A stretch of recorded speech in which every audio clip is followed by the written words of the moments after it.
शाकाहार या मांसाहार। इस बात को लेकर लंबे समय से बहस होती आ रही है कि आखिर इन दोनों में क्या अच्छा है। शाकाहारी मांसाहारियों को क्रूर और दया रहित कहते हैं, वहीं मांसाहारी शाकाहारियों को ये कहते नज़र आते हैं कि पेड़ पौधों में भी जान होती है, पेड़ पौधे भी दर्द अनुभव करते हैं, इसलिए मांस खाना जितना गलत है, पेड़ पौधों को खाना भी उतना ही गलत है। इस प्रकार दोनों ही एक दूसरे को दोषी साबित कर देते हैं। इस पर भारतीय संस्कृति क्या कहती है?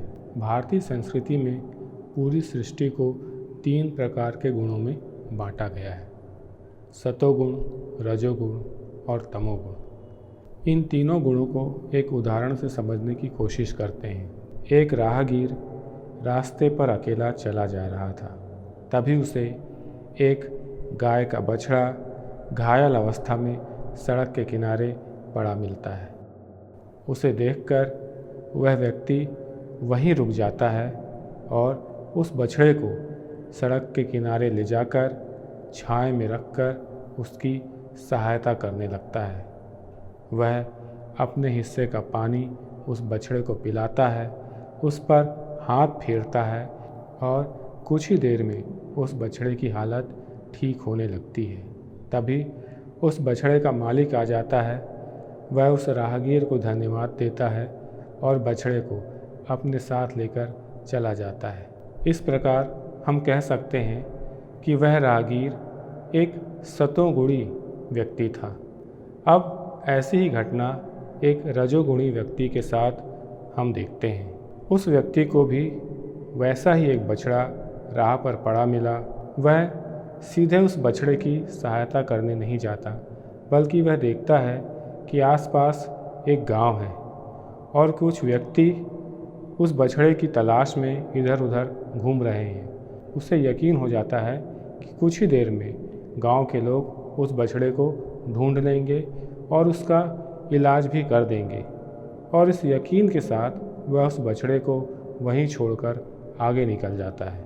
रजोगुणी व्यक्ति वे होते हैं जो केवल अपने उत्तरदायित्वों का पालन करते हैं, मगर उससे अधिक कुछ और करने से कतराते हैं। ऐसे व्यक्तियों को सुख तो मिल जाता है, ये पाप से भी बच जाते हैं, मगर जीवन का वह सुकून, वह गर्व जो एक सतोगुणी व्यक्ति को किसी प्राणी की सहायता करके मिलता है, ऐसे गर्व से रजोगुणी व्यक्ति वंचित ही रह जाते हैं। अब इसी घटना को हम एक तमोगुणी व्यक्ति के साथ समझने की कोशिश करते हैं। उस व्यक्ति को भी राह पर वैसा ही बछड़ा घायल पड़ा मिलता है। वह उस बछड़े को सड़क के किनारे ले जाता है और इससे पहले कि कोई और व्यक्ति उस बछड़े तक पहुँचे, वह उस बछड़े को मारकर अपनी भूख मिटा लेता है।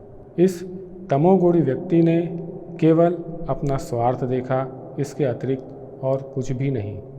हो सकता है उसने पहले भी ये किया हो, इसलिए उसके लिए ये घटना, ये कार्य कोई बहुत बड़ी बात या कोई बुरी बात ना रही हो सकता है वह व्यक्ति ऐसे वातावरण में पला बढ़ा हो जहाँ किसी बछड़े को मार कर खा जाना रोज़मर्रा की बात हो, इसलिए ऐसा करते हुए ना ही उसे कोई तकलीफ़ हुई और ना ही उसे किसी बुराई का एहसास हुआ। फिर आखिर तीनों में फ़र्क क्या हुआ?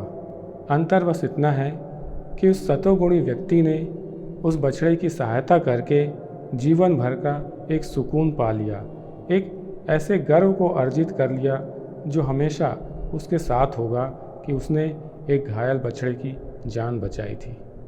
वहीं रजोगुणी व्यक्ति, जिसने उस बछड़े को नुकसान तो नहीं पहुंचाया, मगर उसकी कोई सहायता भी नहीं की, वह इस गर्व से, वह इस सुकून से वंचित रह गया।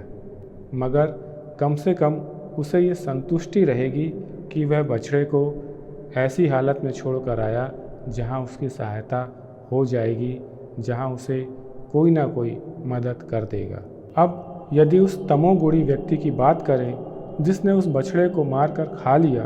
हो सकता है ऐसा करके उसे कुछ देर का सुख भी मिला हो, मगर इस सुख के बदले उसने जो खोया वह था जीवन में सुकून, वह था अपने जीवन के प्रति गर्व की भावना।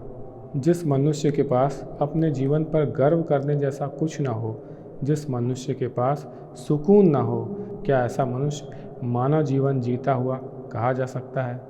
ऐसा जीवन तो जानवरों और कीड़े मकोड़ों से भी बदतर हो जाता है। इसलिए हर मनुष्य को खुद ये फैसला करना होगा कि उसे सतोगुणी होना है या फिर तमोगुणी होकर एक जानवर से भी, कीड़े मकोड़ों से भी बदतर जीवन जीना है।